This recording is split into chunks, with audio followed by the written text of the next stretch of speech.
Interesting बात यह है कि उन्हें समझने से पहले ही लोगों ने उनके बारे में ओपिनियन बना लिया। किसी ने उन्हें डकैत कहा, किसी ने मर्डरर, किसी ने बैंडिट क्वीन। 10 अगस्त 1963 उत्तर प्रदेश के जालौन डिस्ट्रिक्ट का एक छोटा सा गांव गोरहिया का पुरवा, यहीं जन्म हुआ फूलन देवी का। रेवोल्यूशन कभी कभी स्लोगन से नहीं, एक बच्ची के नो बोलने से शुरू होती। एक दिन फूलन और उनकी बड़ी बहन डिस्प्यूटेड लैंड पर जाकर बैठ गई और वहां उगी चने की फसल खाने लगी। फूलन की शादी कर दी गई। उनकी उम्र लगभग 11 साल। आज के स्टैंडर्ड से देखा जाए तो एक क्लियरली चाइल्ड मैरिज थी। और शायद इसी पॉइंट पर फूलन देवी की कहानी सिर्फ एक इंडिविजुअल की स्टोरी नहीं रहती, वो एक सिस्टम की स्टोरी बनने लगती है। कई कंटेम्प्रेरी जर्नलिस्ट अकाउंट्स के मुताबिक विक्रम मल्लाह ने बाबू गुजर का विरोध किया। 14 फरवरी 1981 वेहमई गांव, ये वही गांव था जहां फूलन देवी ने क्लेम किया था कि उनके साथ अत्याचार हुआ था। एक अनएक्सपेक्टेड डेवलपमेंट हुआ। फूलन देवी ने सरेंडर कर दिया। ये ऑर्डिनरी सरेंडर नहीं था। रिपोर्ट्स के मुताबिक हजारों लोग उस सेरेमनी को देखने आए। लेकिन जेल से बाहर आने के बाद फूलन देवी ने पॉलिटिक्स ज्वाइन की। समाजवादी पार्टी के टिकट पर 1996 में मिर्जापुर से लोकसभा इलेक्शन जीता। ना ही इसका मतलब यह है कि उनके साथ जो हुआ इनजस्टिस, उसे इग्नोर किया जा सकता है। हिस्ट्री अक्सर ब्लैक एंड व्हाइट में जवाब नहीं देती।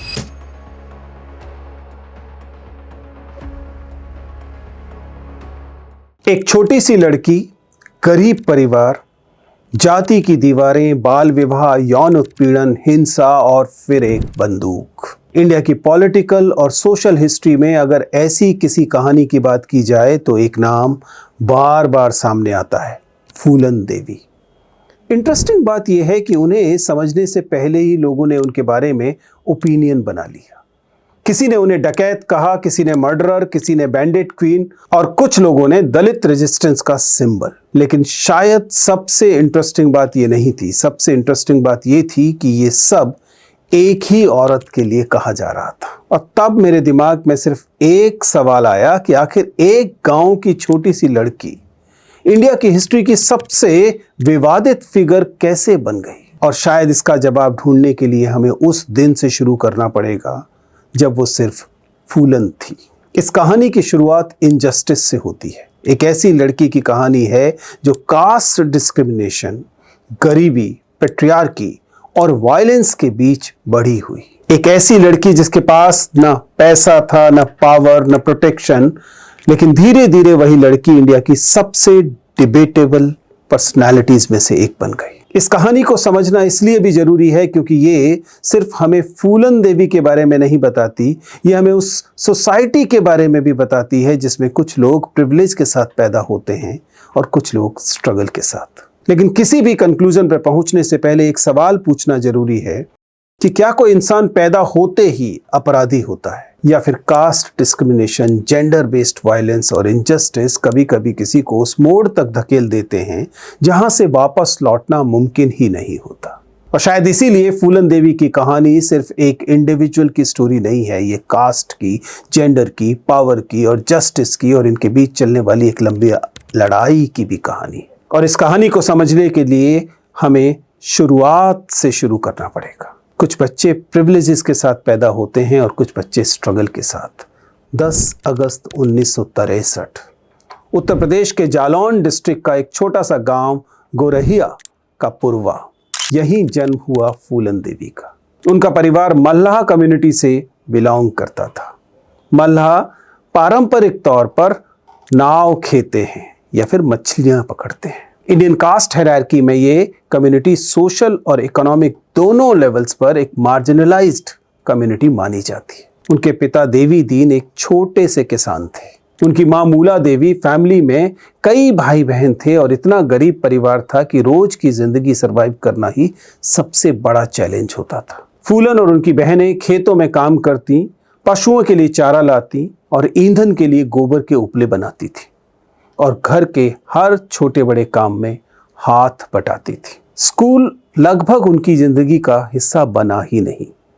एजुकेशन एक लग्जरी थी। सर्वाइवल नेसेसिटी थी। लेकिन गरीबी ही उनकी सबसे बड़ी प्रॉब्लम नहीं थी, असली प्रॉब्लम थी पावर। और पावर उस गांव में पैसों से कम कास्ट और लैंड से ज्यादा डिसाइड होती थी। कभी कभी एक छोटा सा जमीन का टुकड़ा भी पूरी जनरेशन की डेस्टिनी बदल देता है। फूलन देवी के पिता के पास थोड़ी सी एंसेस्ट्रल लैंड थी, लेकिन फैमिली के एक रिलेटिव मैयादीन और उनके पिता के बीच लैंड डिस्प्यूट शुरू हो गया। मल्टीपल हिस्टोरिकल अकाउंट्स के अकॉर्डिंग लैंड रिकॉर्ड्स मैनिपुलेट करवाए गए और धीरे धीरे फूलन के पिता की जमीन उनसे छीन ली गई। एक गरीब दलित फैमिली और सामने पॉलिटिकली और सोशली स्ट्रांग लोग। रिजल्ट ऑलमोस्ट प्रेडिक्टेबल था। कोर्ट जाना उनके बस की बात नहीं थी और गांव के प्रधान और लीडरशिप भी उनके फेवर में नहीं थे, और इसी वजह से जस्टिस सिर्फ एक शब्द बनकर रह गया। फूलन तब 10 साल की थी, लेकिन शायद इसी एज में उन्होंने पहली बार समझा कि समाज सबके लिए इक्वली फेयर नहीं होता। रेवोल्यूशन कभी कभी स्लोगन से नहीं, एक बच्ची के नो बोलने से शुरू होती है। एक दिन फूलन और उनकी बड़ी बहन डिस्प्यूटेड लैंड पर जाकर बैठ गई और वहां उगी चने की फसल खाने लगी। जब लोगों ने पूछा तो उनका सिंपल सा जवाब था, ये जमीन हमारी है। एक 10 साल की बच्ची गांव के पावरफुल लोगों को ओपनली चैलेंज कर रही थी, लेकिन पावर को चैलेंज करने की कीमत होती है। रिपोर्ट्स के मुताबिक मैयादीन ने उन्हें बहुत बुरी तरह मारा, इतना मारा कि वे बेहोश हो गई। फूलन ही नहीं, गांव की लीडरशिप ने उसके पेरेंट्स को भी पनिश करने की बात कही। यहाँ एक चीज बहुत इंपॉर्टेंट है, उस वक्त फूलन किसी मूवमेंट की लीडर नहीं थी, ना एक्टिविस्ट ना पॉलिटिशियन। वो सिर्फ एक बच्ची थी जो इस बात में यकीन करती थी कि उसके पिता की जमीन उनकी ही होनी चाहिए। लेकिन शायद इसी एक इंसिडेंट ने उनके अंदर अथॉरिटी के अगेंस्ट पहला रेजिस्टेंस पैदा किया। हिस्ट्री में कई बार सबसे डेंजरस लोग वही बनते हैं जो बचपन से इनजस्टिस को नॉर्मल एक्सेप्ट करना नहीं सीखते। सोसाइटी में कई बार लड़कियों के लिए प्रॉब्लम अलग नहीं होती, वो एक दूसरे से जुड़ी होती है। लैंड डिस्प्यूट चल रहा था, फैमिली फाइनेंशियली वीक थी, सोशल प्रेशर अलग से था, और इसी बीच पेरेंट्स ने एक डिसीजन लिया। फूलन की शादी कर दी गई। उनकी उम्र लगभग 11 साल। आज के स्टैंडर्ड से देखा जाए तो एक क्लियरली चाइल्ड मैरिज थी, लेकिन उस पीरियड के ग्रामीण भारत में यह अनकॉमन नहीं था। कई गरीब परिवार यकीन करते थे कि बेटी की शादी जल्दी कर देना ही उसकी सिक्योरिटी है, लेकिन ये रियलिटी बिल्कुल अपोजिट निकली। फूलन की शादी पुट्टीलाल नाम के आदमी से हुई। हिस्टोरिकल अकाउंट्स के मुताबिक उनसे काफी ज्यादा उम्र का था पुट्टीलाल, कुछ सोर्सेज के अकॉर्डिंग 3 गुना उम्र का। बायोग्राफर माला सेन और फूलन देवी के बाद के इंटरव्यूज में ये मेंशन मिलता है कि शादी के कुछ समय बाद ही उन्हें ससुराल भेज दिया गया, जबकि पहले एग्रीमेंट ये था कि वे कुछ साल बाद वहां जाएगी। फूलन के अपने अकाउंट्स के मुताबिक वहां उनके साथ फिजिकल और सेक्सुअल अब्यूज हुआ और फिर कुछ ही समय बाद वह अपने मायके वापस लौट आई। एक 11 साल की लड़की जिसे खुद समझ भी नहीं थी कि शादी होती क्या है, उसे समाज ने वाइफ बनने, पत्नी बनने की एक्सपेक्टेशन रख दी।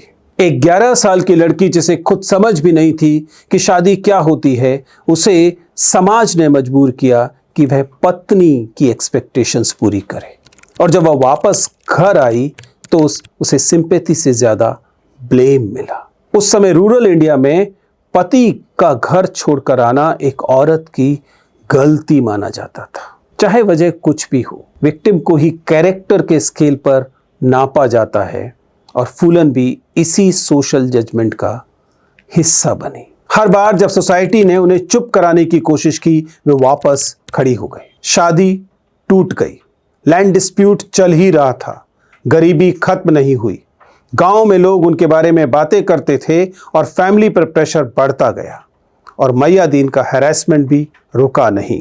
रिपोर्ट्स के मुताबिक वो बार बार उनके परिवार को इंटिमिडेट करता था। कभी क्रॉप्स का इशू, कभी लैंड का, कभी लीगल प्रेशर, कभी सोशल प्रेशर। एक इंसिडेंट में जब फूलन ने उनका विरोध किया तो उनके अगेंस्ट पुलिस कंप्लेंट भी हुई, और कुछ हिस्टोरिकल अकाउंट्स के मुताबिक उन्हें पुलिस कस्टडी में भी रखा गया, जहां उन्होंने बाद में अपने साथ फिजिकल अब्यूज और ह्यूमिलिएशन का आरोप लगाया। ये एलिगेशन उनके इंटरव्यूज और ऑटोबायोग्राफी में मिलते हैं, लेकिन हर डिटेल इंडिपेंडेंटली वेरीफाई नहीं की जा सकती। फिर भी एक चीज रिपीटेडली सामने आती है, उनकी लाइफ में हर इंस्टीट्यूशन, चाहे फैमिली स्ट्रक्चर हो, विलेज पावर हो या लॉ एनफोर्समेंट, उन्हें प्रोटेक्शन देने में असफल होता दिखता है।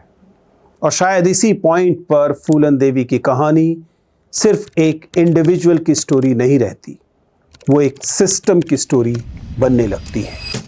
एक ऐसा सिस्टम जहां एक दलित, गरीब और यंग लड़की के पास न पैसा था, न इन्फ्लुएंस, न जस्टिस, कुछ नहीं। और जब किसी इंसान के पास खोने के लिए कुछ नहीं बचता तो हिस्ट्री बताती है कि उसकी जिंदगी अक्सर एक अनएक्सपेक्टेड डायरेक्शन में मुड़ जाती है। और फूलन देवी की लाइफ में भी अब वही मोड़ आने वाला था। कभी कभी हिस्ट्री किसी इंसान की जिंदगी बदलती नहीं, सिर्फ उसके पास बचे ऑप्शन कम करती जाती है। 1980 के आसपास फूलन देवी की जिंदगी ने एक और अनएक्सपेक्टेड टर्न लिया। कोर्ट रिकॉर्ड्स और कंटेम्प्रेरी न्यूज़पेपर रिपोर्ट्स के मुताबिक उन्हें एक लोकल डकैत गैंग ने किडनैप कर लिया। उस वक्त चंबल सिर्फ एक ज्योग्राफिकल रीजन नहीं था, वो लॉलेसनेस, कास्ट राइवलरीज और बैंडिट कल्चर का सिंबल बन चुका था। लेकिन यहां भी कहानी उतनी सिंपल नहीं थी। गैंग का लीडर बाबू गुजर बताया जाता है, जिसे कई हिस्टोरिकल अकाउंट्स ये कहते हैं कि उसके मुताबिक फूलन के साथ वहां सेक्सुअल वायलेंस करने की कोशिश उसने की। लेकिन इसी गैंग का एक और मेंबर था विक्रम मल्लाह। माला सेन की बायोग्राफी इंडियाज बैंडिट क्वीन और कई कंटेम्प्रेरी जर्नलिस्ट अकाउंट्स के मुताबिक विक्रम मल्लाह ने बाबू गुजर का विरोध किया और बाद में उसका मर्डर कर दिया। और उसके बाद गैंग की लीडरशिप उसके हाथ में आ गई और पहली बार फूलन को किसी ने विक्टिम नहीं, इंसान की तरह ट्रीट किया। हिस्टोरिकल अकाउंट्स के मुताबिक विक्रम ने उन्हें बंदूक चलाना सिखाया, हॉर्स राइडिंग सिखाई और चंबल के नियम कायदे समझाए। यहीं से एक अब्यूज्ड चाइल्ड ब्राइड की आइडेंटिटी धीरे धीरे एक आर्म्ड आउटलॉ में बदलने लगी। कभी कभी एक नाम मीडिया देता है और कभी कभी सोसाइटी। विक्रम मल्लाह और फूलन देवी की पार्टनरशिप ज्यादा लंबी नहीं चल सकी। जल्दी ही गैंग के अंदर ही कॉन्फ्लिक्ट शुरू हो गया। ठाकुर गैंग मेंबर्स श्री राम और लाला राम लीडरशिप से खुश नहीं थे। मल्टीपल हिस्टोरिकल अकाउंट्स के मुताबिक विक्रम मल्लाह की हत्या कर दी गई और उसके बाद फूलन देवी को कैप्चर कर लिया गया। उन्हें उत्तर प्रदेश के वहमई गांव में ले जाया गया। यहां जो हुआ उसके डिटेल्स अलग अलग सोर्सेज में अलग अलग तरह से मिलते हैं, लेकिन फूलन देवी के अपने स्टेटमेंट्स और कई बायोग्राफिकल डिटेल्स के मुताबिक उन्हें कई हफ्तों तक कैप्टिव रखा गया। उनके साथ रिपीटेड सेक्सुअल वायलेंस हुई और इन एलिगेशंस का हर पक्ष इंडिपेंडेंटली साबित नहीं हो सका, लेकिन इसी पीरियड को उनकी लाइफ का सबसे ट्रॉमेटिक फेज माना जाता है। बाद में वो किसी तरह वहां से निकलने में कामयाब होती है और दोबारा एक नया गैंग ऑर्गेनाइज करती हैं।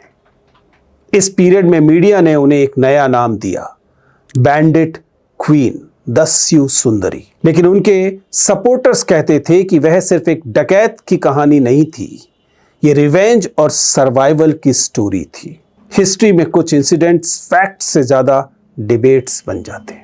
14 फरवरी 1981 वहमई गांव, ये वही गांव था जहां फूलन देवी ने क्लेम किया था कि उनके साथ अत्याचार हुआ था। उस दिन उनके गैंग ने गांव पर अटैक किया और फायरिंग में 20 से ज्यादा लोग मारे गए। गवर्नमेंट रिकॉर्ड्स के मुताबिक ज्यादातर विक्टिम्स ठाकुर समुदाय से थे और ये इंसिडेंट पूरे देश में हेडलाइन बन गया। मीडिया ने उन्हें इंडिया की मोस्ट वांटेड वुमेन डिक्लेयर किया, लेकिन कंट्रोवर्सी आज भी खत्म नहीं हुई है। कुछ रिसर्चर्स का मानना है कि हर विक्टिम डायरेक्टली उस क्राइम में इन्वॉल्व नहीं था। कुछ लोग इसे बदला, रिवेंज कहते हैं, कुछ हत्याकांड, मैसेकर, और कुछ स्टेट फेलियर का रिजल्ट। यही वजह है कि वहमई इंसिडेंट आज भी इंडियन क्रिमिनल हिस्ट्री के सबसे डिबेटेबल चैप्टर्स में से एक माना जाता है। कभी कभी सबसे पावरफुल इमेज बंदूक चलाने की नहीं, बंदूक रख देने की होती है। वहमई के बाद पूरा नॉर्थ इंडिया फूलन देवी को ढूंढ रहा था। पुलिस ऑपरेशंस बढ़ गए थे, रिवॉर्ड अनाउंस हुआ, लेकिन लगभग 2 साल बाद 1983 में एक अनएक्सपेक्टेड डेवलपमेंट हुआ। फूलन देवी ने सरेंडर कर दिया। यह ऑर्डिनरी सरेंडर नहीं था। रिपोर्ट्स के मुताबिक हजारों लोग उस सेरेमनी को देखने आए। मध्य प्रदेश गवर्नमेंट के साथ नेगोशिएशंस हुई और कुछ कंडीशंस भी रखी गई, जैसे डेथ पेनल्टी न दी जाए, गैंग मेंबर्स के साथ फेयर ट्रीटमेंट हो और उनकी फैमिली को हैरास न किया जाए। सरेंडर की फोटोग्राफ्स पूरे देश में पब्लिश हुई। एक वक्त की मोस्ट वांटेड बैंडिट अब कस्टडी में थी, लेकिन उनकी कहानी आज अभी तक खत्म नहीं हुई थी। हिस्ट्री कभी कभी इतने अनएक्सपेक्टेड टर्न्स लेती है कि फिक्शन भी उसके सामने छोटा लगने लगता है। फूलन देवी लगभग 11 साल जेल में रही। इंटरेस्टिंगली, उनका ट्रायल पूरी तरह कंप्लीट नहीं हुआ था। 1994 में मुलायम सिंह यादव की गवर्नमेंट ने उनके अगेंस्ट कई क्रिमिनल केसेस वापस लेने का फैसला किया। इस डिसीजन पर काफी पॉलिटिकल डिबेट भी हुई। कुछ लोगों ने इसे सोशल जस्टिस कहा और कुछ ने अपीजमेंट। लेकिन जेल से बाहर आने के बाद फूलन देवी ने पॉलिटिक्स ज्वाइन की। समाजवादी पार्टी के टिकट पर 1996 में मिर्जापुर से लोकसभा इलेक्शन जीता और 1999 में दोबारा मेंबर ऑफ पार्लियामेंट बनी। यह ट्रांसफॉर्मेशन एक्स्ट्रा ऑर्डिनरी था। एक दलित चाइल्ड ब्राइड, फिर आउटला और फिर इंडियन पार्लियामेंट की इलेक्टेड रिप्रेजेंटेटिव। पॉलिटिक्स में आकर वो विमेन राइट, कास्ट डिस्क्रिमिनेशन और मार्जिनलाइज कम्युनिटीज के इश्यूज उठाती रही। उनके सपोर्टर्स के लिए यह सिर्फ इलेक्शन विक्ट्री नहीं थी, रिप्रेजेंटेशन थी। लेकिन क्रिटिक्स और उनका क्रिमिनल पास्ट कभी खत्म नहीं हुआ और इसी कंट्रोवर्सी के साथ उनकी पॉलिटिकल जर्नी भी चलती रही। हिस्ट्री में कुछ लोग अपनी डेथ के बाद भी डिबेट बनना बंद नहीं करते। 25 जुलाई 2001, नई दिल्ली। फूलन देवी उस वक्त मेंबर ऑफ पार्लियामेंट थी। उस दिन वो पार्लियामेंट सेशन अटेंड करने के बाद अपने ऑफिशियल रेसिडेंस 44 अशोका रोड वापस लौटी ही थी। जैसे ही अपनी कार से उतरी, 3 आर्म्ड अटैकर्स ने उन पर क्लोज रेंज से फायरिंग कर दी। उन्हें कई गोलियां लगी, फिर अस्पताल ले जाया गया, लेकिन डॉक्टर्स उनकी जान नहीं बचा सके। सिर्फ 37 इयर्स की एज में फूलन देवी की कहानी वहीं खत्म हो गई, या शायद वहीं से एक नई डिबेट शुरू हुई। कभी कभी मर्डर सिर्फ एक इंसान का नहीं होता, एक मैसेज का भी होता है। मर्डर के कुछ दिन बाद शेर सिंह राणा नाम के एक आदमी ने सरेंडर किया। उसने ओपनली क्लेम किया कि उसने फूलन देवी का मर्डर बेहमई मैसेकर का बदला लेने के लिए किया। बाद में इन्वेस्टिगेशन हुई, केस कोर्ट तक गया और 2014 में दिल्ली की ट्रायल कोर्ट ने शेर सिंह राणा को मर्डर केस में कन्विक्ट कर दिया। लेकिन डिबेट यहीं खत्म नहीं हुई, क्योंकि बहुत से दलित ऑर्गेनाइजेशंस और सोशल एक्टिविस्ट का मानना है कि फूलन देवी की आइडेंटिटी सिर्फ एक फॉर्मर बैंडिट की ही नहीं थी। वो एक दलित महिला थी जो पार्लियामेंट तक पहुंच चुकी थी। इसी वजह से उनके असैसिनेशन को कई लोग कास्ट और पावर के ब्रॉडर कॉन्टेक्स्ट में भी देखते हैं। इस एंगल को लेकर अलग अलग ओपिनियन रहे हैं, लेकिन लीगली शेर सिंह राणा का कन्विक्शन मर्डर केस में हुआ। हिस्ट्री कभी किसी इंसान को सिर्फ एक नाम से याद नहीं रखती। आज भी अगर आप फूलन देवी का नाम लेते हैं तो रिएक्शन कंप्लीटली अलग अलग होते हैं। कुछ लोग कहते हैं कि वो मर्डरर थी और कुछ लोग कहते हैं कि वो ऑप्रेस्ड कम्युनिटी की आवाज थी। कुछ उन्हें फेमिनिस्ट आइकॉन मानते हैं, कुछ इंडियन क्रिमिनल हिस्ट्री की सबसे विवादित फिगर्स में से एक मानते हैं। उनकी जिंदगी पर लिखी गई किताबें, उनकी जिंदगी पर रिसर्च हुई, डॉक्यूमेंट्रीज बनी और 1994 में शेखर कपूर की फिल्म बैंडिट क्वीन ने उनकी कहानी को इंटरनेशनल ऑडियंस तक पहुंचाया। लेकिन इंटरेस्टिंग बात यह है कि खुद फूलन देवी ने ही इस फिल्म का विरोध किया था। उनका कहना था कि उनकी परमिशन के बिना उनकी पर्सनल ट्रेजेडी को स्क्रीन पर दिखाया गया, यानी कि उनकी डेथ के बाद भी उनकी स्टोरी पर कंट्रोल का सवाल खत्म नहीं हुआ। फूलन देवी की लाइफ को सिर्फ एक क्राइम स्टोरी की तरह देखना आसान है, सिर्फ एक पॉलिटिकल स्टोरी की तरह देखना भी आसान है, लेकिन शायद दोनों अप्रोच अधूरी हैं, क्योंकि उनकी कहानी में कास्ट भी है, जेंडर भी, पॉवर्टी भी, वायलेंस भी, पॉलिटिक्स भी और जस्टिस की वो तलाश भी जो शायद उन्हें कभी पूरी तरह से मिला ही नहीं। इसका मतलब ये नहीं कि उनके हर एक्शन को जस्टिफाई किया जा सकता है, ना ही इसका मतलब यह है कि उनके साथ जो हुआ इनजस्टिस उसे इग्नोर किया जा सकता है। हिस्ट्री अक्सर ब्लैक एंड व्हाइट में जवाब नहीं देती, वो हमें अनकंफर्टेबल क्वेश्चंस देती है, और फूलन देवी भी उन्हीं क्वेश्चंस में से एक हैं। एक 11 साल की दलित लड़की जिसके पास ना पैसा था, ना पावर, ना प्रोटेक्शन, और फिर भी उसने पूरे सिस्टम को चैलेंज कर दिया। शायद इसलिए आज भी उनका नाम सिर्फ हिस्ट्री बुक्स में नहीं, इंडिया की कास्ट, जस्टिस और जेंडर की डिबेट में जिंदा है। और हो सकता है फूलन देवी को समझने से ज्यादा जरूरी है कि यह समझा जाए कि आखिर एक सोसाइटी को कितना अनफेयर होना है।